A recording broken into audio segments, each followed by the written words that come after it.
Share बाजार पर बात करनी ज़रूरी इसलिए है क्योंकि देखिए, बाजार के लिए जो कुछ ज़रूरी बताया जा रहा था, ये कहा जा रहा था कि जीडीपी बेहतर आई है, ये कहा जा रहा था कि आरबीआई की पॉलिसी अच्छी आएगी तो बाज़ार में रफ्तार मिलेगी, ये कहा जा रहा था कि Q3 का जो एक्सपेक्टेशन होगा उसके बाद बाज़ार में अच्छी रफ्तार बनेगी। ये सब कुछ प्लॉटेड था, ये कहा गया था ऐसे ऐसे आएगा और बाज़ार ऐसे ऐसे चलता जाएगा, लेकिन बाज़ार वैसे चला नहीं।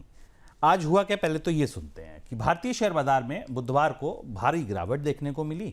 निफ्टी 226 पॉइंट घट गया और सेंसेक्स 600 पॉइंट की ज़्यादा लुढ़क गया। बैंक, रियलिटी, ऑटो में सबसे ज़्यादा दबाव देखने को गया। फिर से सुनिए, बैंक, रियलिटी, ऑटो तीनों रेट सेंसिटिव सेक्टर्स हैं जहां आरबीआई ने कटौती की है, उसके बाद सबसे ज़्यादा दबाव देखने को मिला।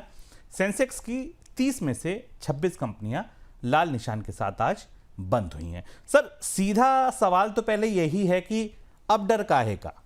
ठीक है, अर्थव्यवस्था अच्छी है, मॉनसून अच्छा है, जीडीपी अच्छी है, जब सब कुछ अच्छा है फिर डर काहे का है?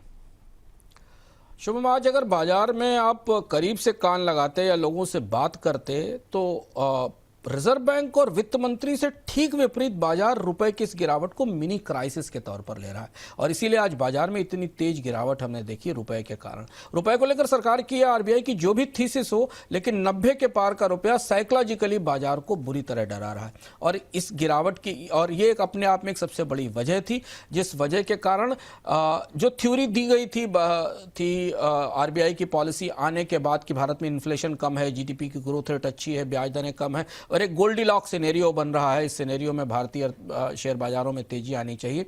उस गोल्डीलॉक्स सिनेरियो के 48 घंटे बाद बाजार बिल्कुल पूरी तरह पलट गया क्योंकि यहाँ दूसरा लूप बनता दिखाई दे रहा है। वो लूप बन रहा है रूपी एफपीआई एग्जिट का लूप और उस लूप ने बाजार के सेंटिमेंट को भी और बाजार की संभावनाओं को भी पूरी तरह से घेर कर रखा। हम विस्तार से अपने पिछले कार्यक्रम में बता चुके हैं कि रुपए में गिरावट के कारण भारतीय शेयर बाजार विदेशी निवेशकों के लिए कतई आकर्षक नहीं बचे। रिटर्न ऑलमोस्ट शून्य है और उनकी बिकवाली आने वाले दिनों में बढ़ने वाली है।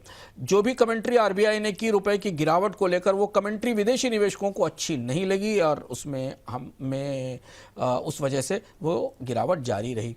फेडरल रिजर्व एक फैक्टर है। फेडरल रिजर्व अगर ब्याज दरों में कमी करता है तो डॉलर में गिरावट होगी, लेकिन बाजार के कई लोगों का मानना है कि डॉलर में कमजोरी के बाद भी जब रुपया इतना गिरा है तो फेडरल रिजर्व के फैसले के बाद अगर डॉलर थोड़ा बहुत गिरेगा भी तो भी रुपए की सेहत में कोई बड़ा बदलाव नहीं होगा।